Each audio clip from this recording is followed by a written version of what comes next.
You braved all that rain out there and stepped through the puddles to get inside, but isn't it cozy in here now? No. So I'm Shirley Adams. I'm the lucky member that gets to be your worship associate today. Alongside, Reverend Julie Taylor is joining us from Meadville, Lombard.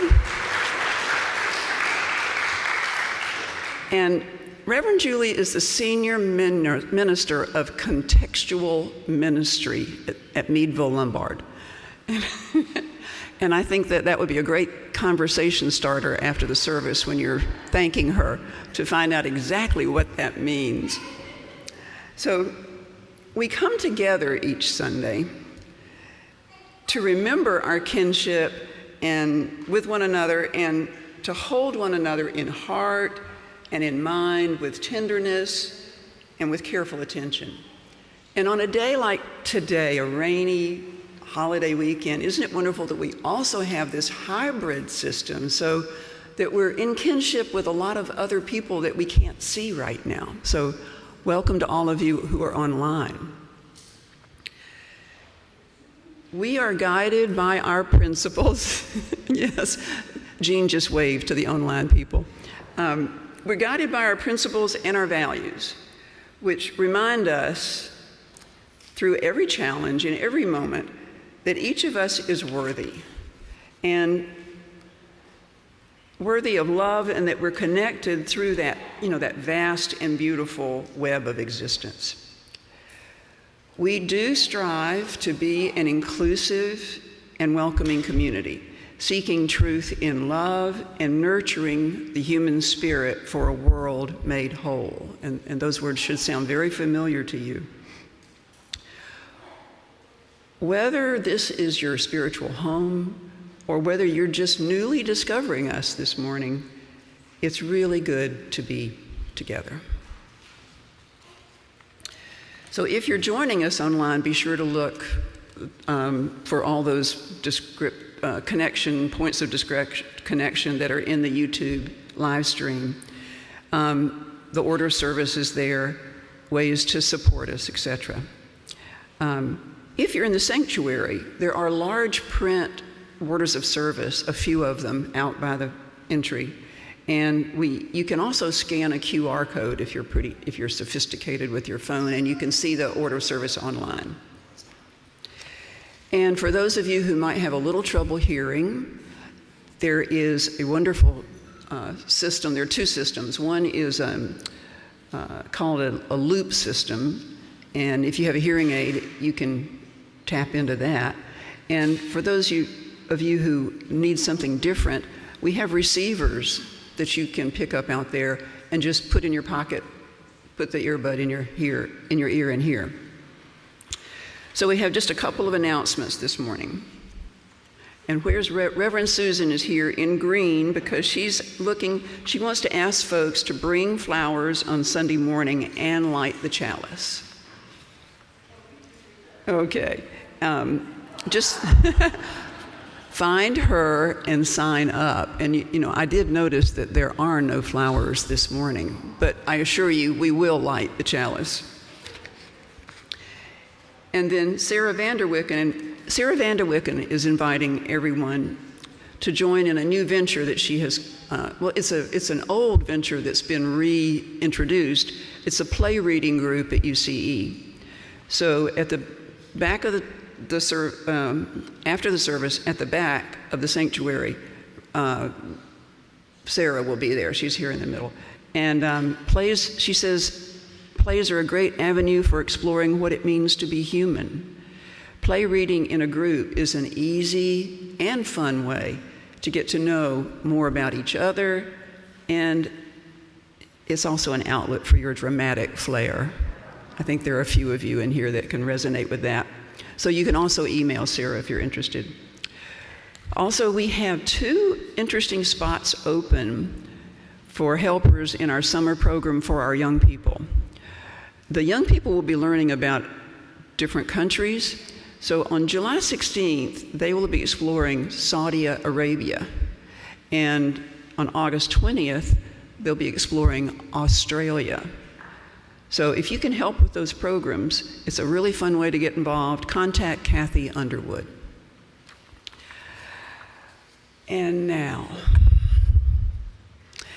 let's settle into our shared time of reflection, celebration, and inspiration. As we begin our worship service, just going to remind those online to gather your chalice so that you can join us when we light ours. Welcome to worship.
So let's acknowledge some of our history as we begin. We remember the minds and the bodies of the Black people who built up our country's culture and economy. That was a role forced on them, obviously, by enslavement. We are still indebted to their labor and their resilience since 1619. We acknowledge the tremors of violence throughout the generations and the resulting impact that we still witness today. The Unitarian Church of Evanston specifically resides on land that was recorded as being transferred from the local Potawatomi tribe or community to the U.S. government, and that was in 1829. That was just before that group of people were forcibly moved west of the Mississippi River. So then, you know what happened. This land was then sold to white settlers. These acknowledgements are one small effort that we make toward building long-term solidarity with contemporary communities. We commit ourselves to take what we learn here today and incorporate it into our lives and turn our thoughts into actions. Please join us in these words of shared commitment. I think they're going to be up on your, all of us. We name these resolutions. Honor for all the ancestors, respect for our descendants, and gratitude for these sacred space. And now, as we light our chalice, which is our symbol of our living tradition, please join in reading responsively from the screen. These are words by J. Wolin. I'll read the italic text, so I'll start first, and then you read the plain text. Are we a people of holding on or of letting go? Holding on to rigid ideas, or letting go and opening our minds and our hearts to something new. Holding on to certainty of how things should be, or letting go and living with the uncertainty of new ways of being in the world. Holding on to what makes us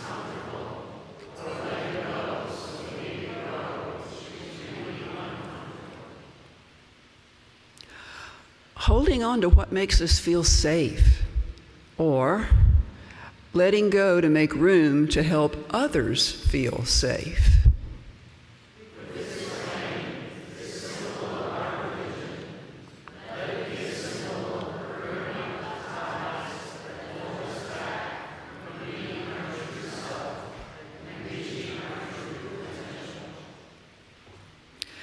Let it be a symbol of lighting a new way for us into a better tomorrow.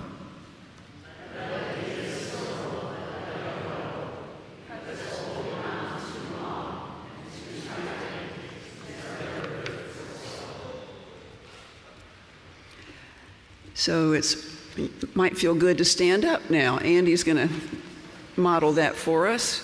Rise in body or spirit and join in saying the words of our covenant together. They should be on the screen.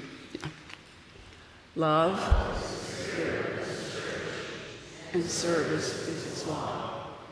This is our great covenant, to dwell together in peace, seek the truth in love, and love one another. And now, since you're on your feet, standing, we invite you just lost myself here for a second. Please remain risen, as we say. Greet one another either in person, or those of you online can actually talk to one another in the chat. Say good morning, and it might be a good idea to try to meet somebody whose name you can't remember and ask them.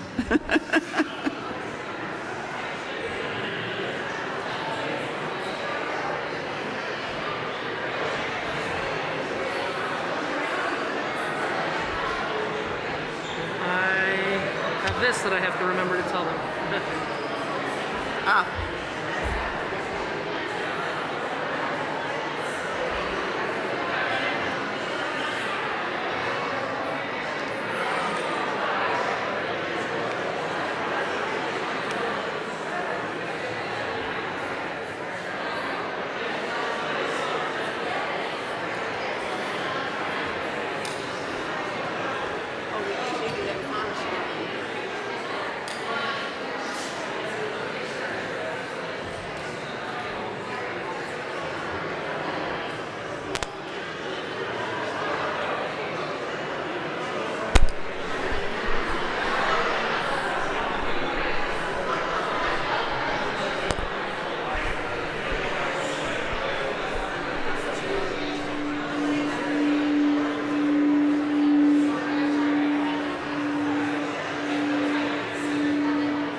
So you're invited to stay after the service and have some coffee and tea together and continue those conversations. Let's keep building kinship among us. So we have an opening hymn, and Reverend Julie is going to lead us in that hymn, which is Where Do We Come From? Hymn number 1003 in the blue hymnal, and the words are on the screen too. So good morning. So I've had laryngitis a couple weeks ago, so this is going to be an interesting me leading you in a hymn, which is not really my piece anyway. And this is often a round, but we talked about it this morning, and we're going to try this not as a round. We're just going to sing it straight through, because it's not my, I don't know what'll happen. Who knows what'll happen if I tried to do it in a round. So the way this is going to work then, to sing it straight through it, and it sounds like a lot of you may be familiar with it, is every line repeats twice. All right, so every line repeats twice. So it's going to start with where do we come from, what are we, where are we going, and do that twice before moving into mystery, right? So everything twice. Good? Tracking? Sir.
We didn't make me sing that in the microphone. So, yeah, they got it. We're working on it. There we go. So this morning, I've got a story, and I'm sorry, I know we don't have the pictures up there, but I'll describe it a little bit. And for you all that are a little closer, this book is called Little Tree, and it's by Lauren Long. All right? So can you guys see it from there? I know you guys can see it from here. So Little Tree. So it starts with, and this kind of seems like an oak. These leaves look kind of like oak leaves, I would say, for those of you that might be able to see it. So a sapling, I would say. We're starting out with a sapling here. Once there was a little tree filled with little leaves, who was surrounded by other little trees who had little leaves of their own. So we've got a bunch of little trees here. Looks like there's different leaves too. And some squirrels running around on the bottom of the page there, right? In the heat of the long summer days, Little Tree's leaves kept him cool. The squirrels would climb up on his branches to play. The morning dove landed on him and sang her fluty song.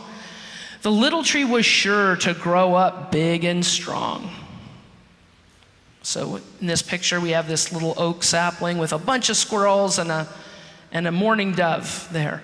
Autumn arrived and cool winds filled the air. The wind tickled the little tree as it passed through its branches and ruffled his leaves. The air grew cold, and the leaves of all of the trees changed color, becoming yellow, red, and orange. You guys know what that looks like around here, right? When all the trees change color. Yeah. Then one by one, the trees began to drop their leaves. And so 3 of these trees here in the pictures are starting to drop the leaves, and squirrels are still running around. But not Little Tree. Little Tree just hugged those leaves tight. So this one tree, there's those orange leaves still staying there. "Hello, Little Tree," said a squirrel. "You're supposed to drop your leaves by now." But Little Tree was unsure. What would he do without his leaves? Winter came. "What are you doing with leaves still on you?" asked the doe, walking by. So now the scene is snow, and 3 trees are bare branched. They don't have any leaves, but Little Tree, now these leaves are there. They're kind of droopy, and they're brown and still hanging on. Let's see, there's a couple of does, there's a deer going by, a fox walking through the snow, and a squirrel, and a red cardinal. What are you doing with the leaves still on you? Little Tree just hugged his leaves tight. Well, now what's the next season? We had winter, what comes next, guys? Spring, that's right. Springtime arrived, and the little forest burst into life again. The other trees grew bright new leaves. The squirrels played in their branches, and that's what we're seeing, right? All these other trees have now gotten quite a bit. What's the difference do you guys see with those trees? There's Little Tree, but what else is different besides the leaves? They're taller. You guys see that too? How those other trees are actually bigger, and they've got this new growth of leaves. There's the deer are going by, the squirrels are up in it, and there's that little tree, still those kind of brown leaves that are kind of droopy here. Little Tree could hear the mourning dove singing that fluty song in one of the other trees. The seasons continued to come and go.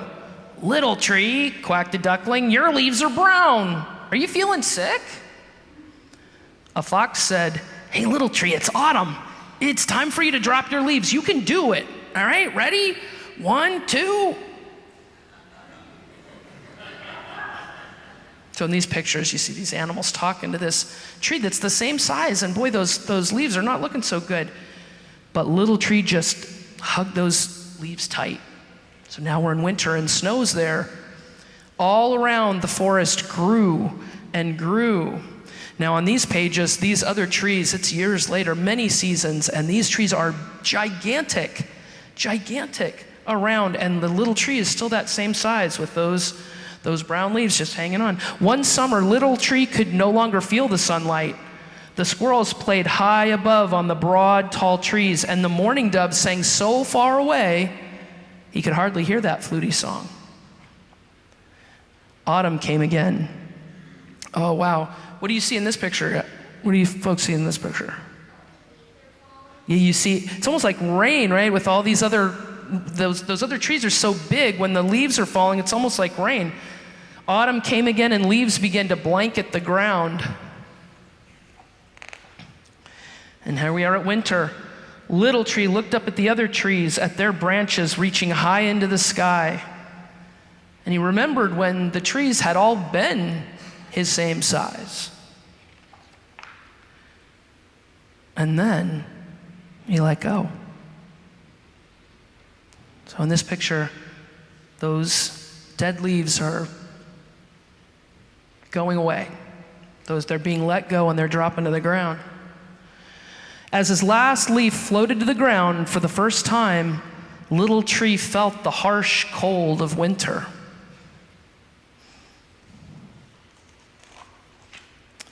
But in time, and now we're at springtime again, and new leaves are growing. And not only are new leaves growing, but the trunk is growing, the whole tree, right? Little tree is growing. In time, we're seeing animals that are now can be under the tree instead of next to it because it's big enough, right? Oh, and now we are in time. It looks like it's fall again. And little tree is getting bigger and is dropping those leaves at fall. In time, something happened. In this next picture, now we're at winter again, and the tree is even bigger with no leaves. Something happened. Once there was a little tree, and in this picture, it's springtime or summertime, and the little tree is as big and as grown as all the rest of the trees in the forest. So once there was a little tree, but now what is it? Would you say? Now it's a great tree, it's a great big tree.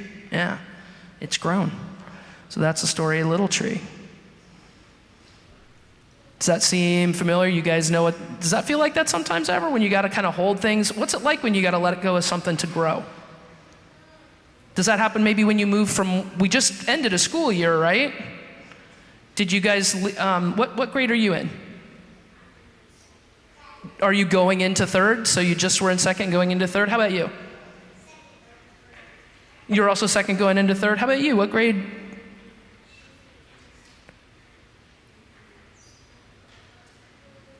You're going into kindergarten? That's a big change. And we got Dinosaur over here. Hey, Dinosaur. Hey, you got hair like mine. Mine's a little spikier. We can work on that. But you know, so what you had to leave right in second grade or in maybe pre-K, classes change, right? You got to let go maybe of some of those friends or those teachers to be able to go into the next grade. Is that a little bit scary? Is it a little bit exciting? Yeah, I'm getting head nods. If you can't see that all the way and over there, I'm getting head nods for all of it, so. Oh, I heard, so if you didn't hear that, I just heard a parent say that there was a room cleaning yesterday where they had to let go of a lot, right? I remember somebody, you know, when you hold on to something, when you keep holding on, there's no room until you let go, you don't have room for something new, right? And that's hard. I have been cleaning rooms in my house too. I have experienced the same thing recently, so. With that, there's our story for all ages. I'm so glad to see you all up here. This is great. I love it.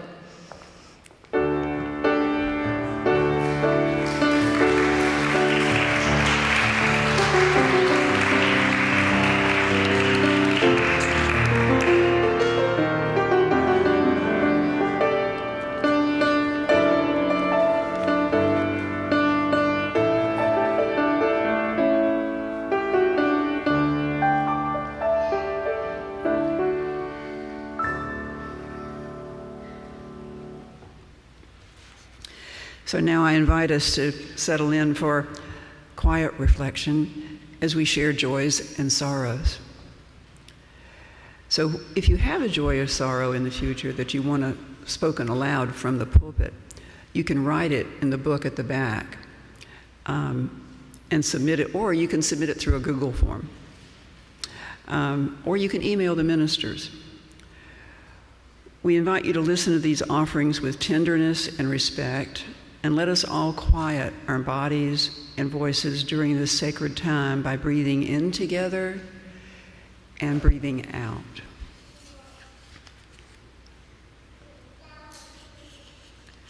There are two joys that were shared before our service, and then I'll have to go get the book, which I left at my seat.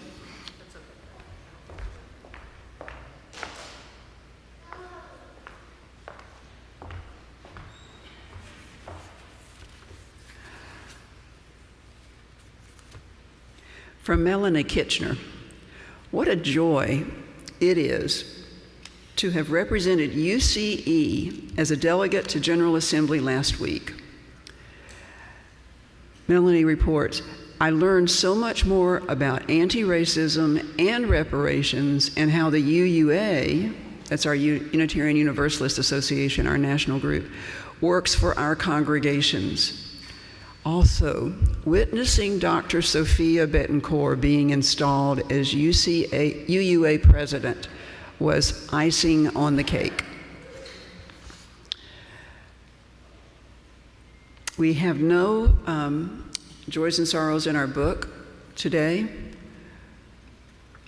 but let me just say that there's a sacred space is here for our offerings as part of the practice of being a beloved community.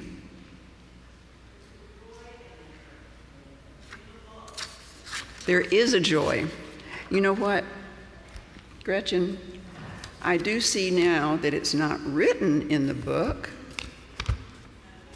It's an insert typed out. So this is a joy from Gretchen Brewster. And I think, is Ivy with you this morning? Yep.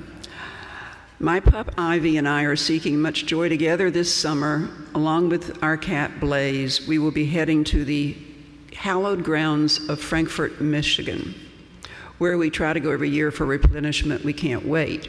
We've already participated in one glorious parade, Evanston's Juneteenth parade, with plans to participate in this week's Evanston's 4th of July parade, the 100th year anniversary of that parade.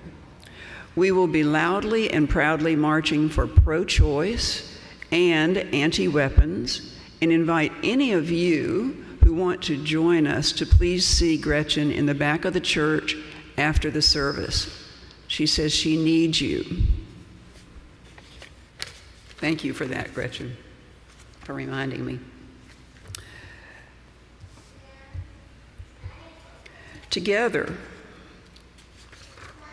Together we expand our celebrations, and then we also lessen the burden of our grief. Now you're invited to come forward.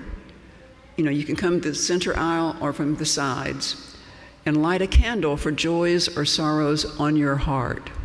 And if you'd like a candle brought to you in your chair, we can do that too. Just raise your hand.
Please join me in saying the words up on the screen, and y'all should see them there as well online.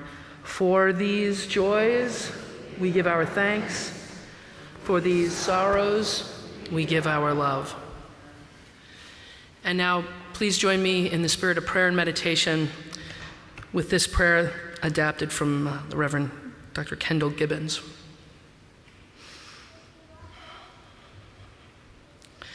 Spirit of life, God of grace and unabashed love, source of all being that springs forth from our wholeness and our brokenness, we pray this morning for all things we wish to remember and hold on to as we strive to make each day worth living. We would hold on to the truth that no one person can provide all the answers we need as our life unfolds. Sometimes we simply must accept a place of unknowing, doing the best we can with what we have. We know that the greatest joys and highest satisfactions are given to those who are faithful to their ideals, their promises, and their friends. Most of all, we would wish to be of good courage, to do our share of the world's work, and to remember that we are greatly loved. In the name of truth, compassion, and justice, this we pray. Amen, and blessed be.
As we say in our covenant each Sunday, service is our law.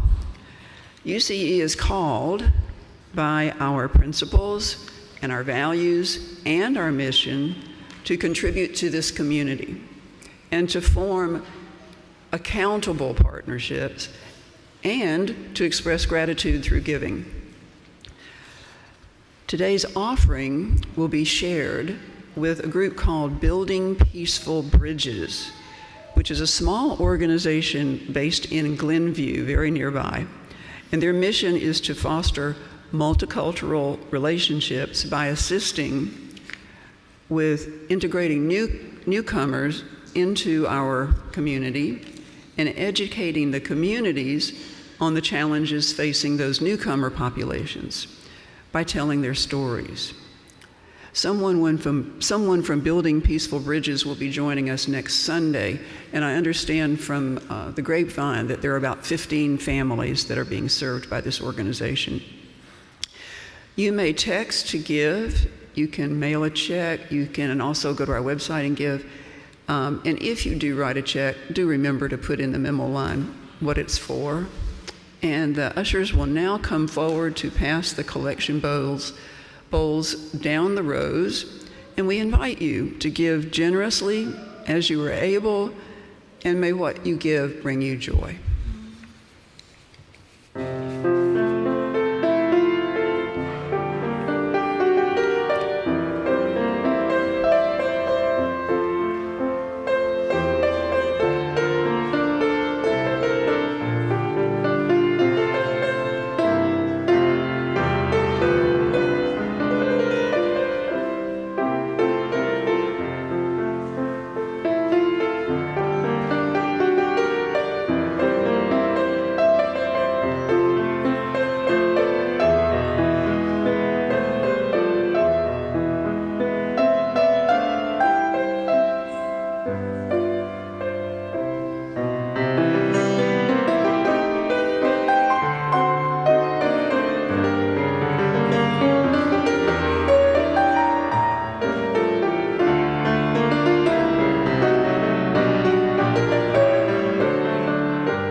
Thank you for your generosity.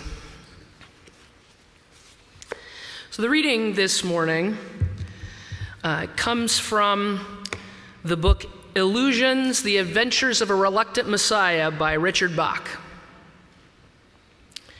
This is the parable that begins this story. So once there lived a village of creatures along the bottom of a great crystal river. The current of the river swept silently over all of them. Young and old, rich and poor, good and evil, the current was just going its own way, knowing only its own crystal self. Each creature in its own manner clung tightly to the twigs and rocks at the bottom of the river, for clinging was their way of life, and resisting the current what each of them had learned from birth. But one creature said at last, "I'm tired of clinging. Though I cannot see it with my eyes, I trust that this current knows where it's going. I shall let go and let it take me where it will, because clinging, I shall die of boredom." The other creatures laughed. "Fool, let go, and that current that you worship will throw you tumbled and smashed across the rocks, and you will die quicker than of boredom." But the one heeded them not, and taking a breath, let go, and at once was tumbled and smashed by the current across the rocks. And yet in time, as the creature refused to cling again, the current lifted him free. Lifted him free from the bottom, and was bruised and hurt no more. And the creatures downstream, to whom this creature was a stranger, cried, "Oh, see a miracle! A creature like ourselves, and yet he flies. See the Messiah, come to save us all." The one carried in the current said, "I am no more Messiah than you. The river delights to lift us free if only we dare let go. Our true work is this voyage, this adventure." But they cried all the more, "Savior!" all the while clinging to the rocks. And when they looked again, he was gone. And they were left alone, making legends of a Savior.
Thank you.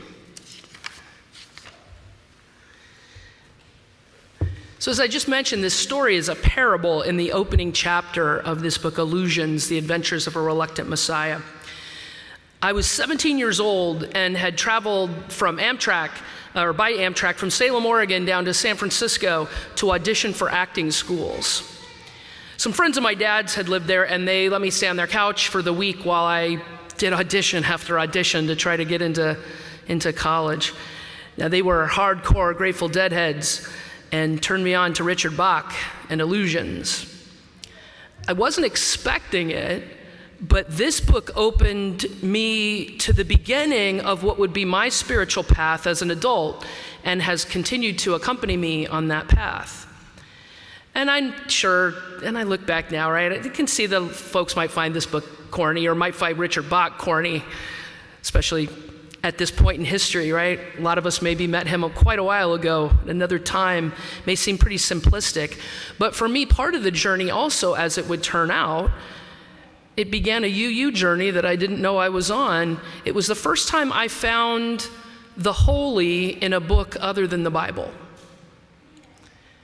Illusions has become a sacred text for me. So hanging on, letting go, these are phrases that can be pretty trite, right? So simplistic and overused, they're really easy to dismiss, right? Had an argument with your boss, oh, just let it go, don't let it bother you. Pandemic overwhelming, right? Politics got you down. At the end of your rope, just tie a knot and hang on like that kitten in the poster from back when I was in school, right? Easy comments, I see some of you know what I'm talking about. Easy comments to toss around. Let go, hang on. And often these are sound spiritual principles to consider as well, but hearing it or even knowing it doesn't necessarily help me figure out how to do it. So I have some habits that are not real good for me. First, I hate to exercise. And actually, you know what? I actually don't know if I hate to exercise, because when I do it, I actually feel good. And I certainly like the effects that it has on me. I just hate having to carve out time and getting started and knowing that I'm not as great as I used to be when I was in my teens and 20s at anything that I can do physically. So once I get started, I'm usually pretty happy that I'm doing it. It's the getting started, which is likely connected to my second bad habit, which is procrastination. In school, I was always writing my papers the last night, just hitting the deadline or asking for an extension, which is pretty interesting now that I teach in higher education and have to grant those extensions, and I can tell when people have been writing them the night before. At home, I'll put off doing dishes or weeding flower beds. And sadly, these two habits tend to play off each other and compound one another. I don't like to exercise, so I put off starting, and then it's too late at night, or the kids are back from school, or it's time to make dinner, or I really don't have time, so I'll start another day, or I'll start another day, or another day. I'll start tomorrow and tomorrow and tomorrow. Come on, I just gotta do it. I just gotta get up out of my chair, or get up a little bit earlier, or just stop what I'm doing for 5 minutes to let go of this procrastination. This is not rocket science. It's not difficult. It's something I need. Exercise in particular, right, for me, as one of these things that I know, is something that I need to do to stay healthy, to manage stress, to keep up with my kids. It's just what I need to do. Sadly, I am not advanced enough to change my behavior, beliefs, or habits just by hearing a phrase or a comment, no matter how true it might be. I seem to need more. I'm not so spiritually advanced yet to do the things that are good for me simply because they are good for me. So my mom, I'm going to tell on my mom here, I don't think she's watching, so worry about that. My mom's afraid to fly. Terrified to fly. In the last now probably 50 years, she has flown only a couple times. But every time she's flown, she has been heavily sedated. Once she did this for a work conference, and then once when her mother died, she flew, and then she flew to Ecuador. My mom was a surgical nurse. She was a surgical nurse for, I think, close to 40 years. She's retired now. And for probably 30 of those 40 years, she worked at a hospital where doctors and nurses from the floor that she worked would go on medical missions to communities in Central and South America to perform surgeries primarily on children who would not ordinarily have access to this kind of medical care. At least once a year, this team would go. And her best friends, who were also nurses, would go, either one of them, they would swap shifts, would go, one or the other would go at least once a year for decades. And my mom would help them pack the equipment for the trips. She'd pick up their extra shifts when they were gone. She'd make sure things were taken care of while they were away, but she had never gone. Again, for decades. And the only thing that was keeping her back was her fear of flying. Over the years, I had done everything I could think of to help get her to fly, with absolutely no success. She is absolutely attached to being afraid to fly. It's become a major part of her self-understanding of her own persona. She is afraid to fly. Now, I don't know what they did exactly, but before she retired, my mom's friends convinced her to fly to Ecuador on a medical mission. I was visiting back in Oregon when she returned. Only a couple days after she returned, I flew in. And so I got her immediate, unfiltered response to this trip. Mom did not stop showing pictures and talking and more pictures about these kids and the hours and the conditions that they were working in, and the kids, and picture after picture, parents holding their children, crying with gratitude, kids hugging, the nurses and the doctors, descriptions of 14, 15-hour days, how on that trip they'd helped 57 kids. Most of those had multiple surgeries during those 2 weeks. I don't know when I'd ever seen her so excited about anything. And that kind of probably includes like the weddings of her kids and other things that had happened. I've never seen her bring out so many pictures. What's interesting, I did notice something. She didn't say anything about the flights. And so finally, though, I had to ask her about that. I said, see, flying isn't so bad, right? Oh, yeah, she comes back at me. She was thoroughly drugged once again, and still she said she was terrified the whole time. A few days later, though, I overheard her while she was showing pictures, the kids and the surgeries and the kids. She was telling all this to a friend, and she said that the team was going to Peru that next January. And so her friend said, hey, well, are you going to go with them again? And Mom paused and she said, well, I don't know about January, but I'll go with them again. And then she said, I won't fly to see my friends in Michigan or Julie in New York, but I'd make myself get on the plane to do this again. All right, what are you going to do? And she did it. Before she retired, she did make one other trip. For my mom, being afraid to fly is something she hangs on to for dear life. She will not separate herself from it. But something changed on that trip to Ecuador. She let go of that fear long enough to help somebody else. In fact, lots of someone else's. By letting go, she became part of something bigger, which in turn gave her a reason to not grab on and hold quite so tightly again. Now, trust me, she's not exactly like that creature in the story that who flies to South America, right? Who flies going to fly free in the current and is unencumbered. She flies drugged, no matter when she does it. And you know what? She's going to cling again. She's right now in Tennessee with my sister, and she takes Amtrak back and forth to Oregon, and she'll take Amtrak back up to Chicago on her next time through. And my mom may grab hold of this earth, twigs, rocks, and all, but when it was time for her to head to that medical mission, she got out her passport and her Valium and she went. And I'm really proud of her because it doesn't have to be perfect. She got out of her own way long enough to help other people and to help other human beings. So which begs for me the question, does being connected to something bigger make letting go easier? Or does letting go allow one to connect to something bigger? So Lao Tsu, founder of Taoism, said, when I let go of what I am, I become what I might be. consciousness and intentionality play an important role. Now, I want to be clear here too, all right? I'm not making the judgment that letting go equals good and hanging on equals bad, because nothing is that clear, and those things are not good or bad in and of themselves, right? It's not, that part of it's not the point. There are plenty of things that can be important to hold on to, right? A job with benefits, right?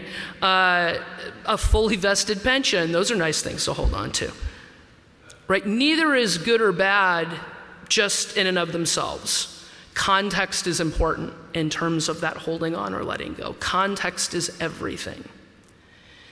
Like the little tree though, right? What is important to let go of so that growth then becomes possible? The leaves were being let go of, those roots were hanging on. Denominationally, we've been navigating growth and change the last few years with commitments to widening the circle of concern, the 8th principle, and updating Article 2.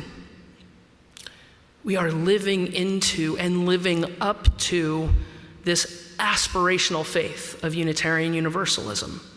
And that requires, to do that, it requires true transformation, which is neither easy nor is it comfortable. Dropping those leaves in the fall is going to mean time in the winter of doing some shivering. But that shivering, those pieces, prepares us for new leaves of spring. The question I proposed earlier, does being connected to something bigger make letting go easier, or does letting go allow one to connect to something bigger? Context, not binary, both can be true. For me, being connected to something bigger than myself, like my family or my spiritual community, does make it easier for me to let go of my need to, let's say, be in charge of something all the time, or an expectation that my way is going to be the best way. If I let go of my tendency toward shyness and self-consciousness, which is my kind of default place to be, I'm able to connect to other people and be in community and do the work that justice requires.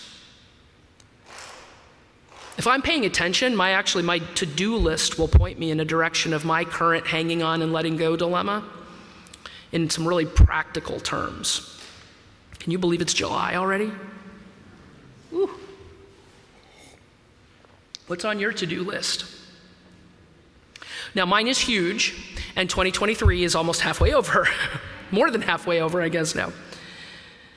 I could be through half of my list, right? And I would be further getting close to running the 5K that's been on my list, if it weren't for procrastination. I seem to be hanging on to some of these habits.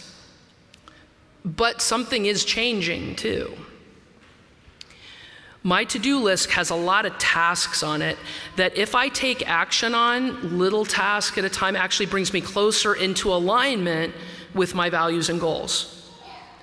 Hanging on to what I believe to be important and making a commitment to pay attention makes it a little easier to get focused and to get some work done.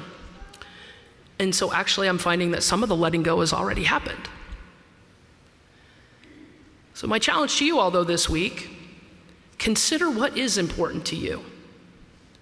Take a look at what is on your to-do list, be it practical for things navigating work or for home or for family or for bigger to-do lists. What are the dreams or goals you've had but tucked away because although you saw another creature flying, you didn't believe you could fly too? Is there a way that community and connectedness will help in making those moves? Where does it make sense for you to hang on? Where does it make sense for you to let go? So remember that creature in the story this week. When it let go, it didn't just effortlessly fly into its new existence. It tumbled and crashed across some obstacles for a while. But by not going back to the old unexamined ways, that old hanging on no matter what, it gets free. And I pray that for you. Amen.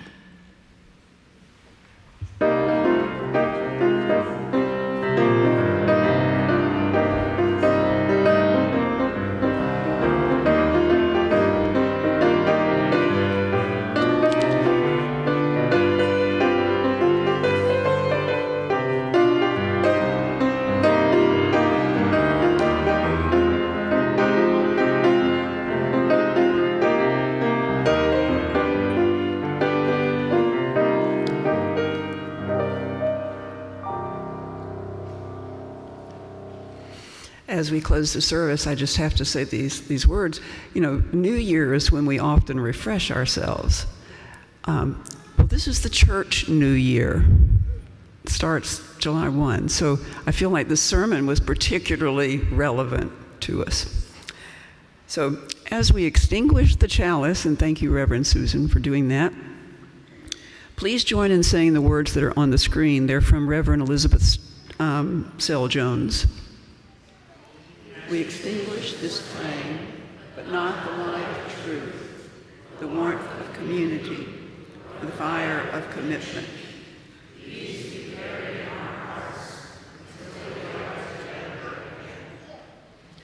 So now, rise in body or spirit. Those of you at home, too, can do that. To sing this lovely hymn. It's number 1008, When Our Heart is in a Holy Place.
So this benediction is from the Pulitzer Prize-winning poet Mary Oliver.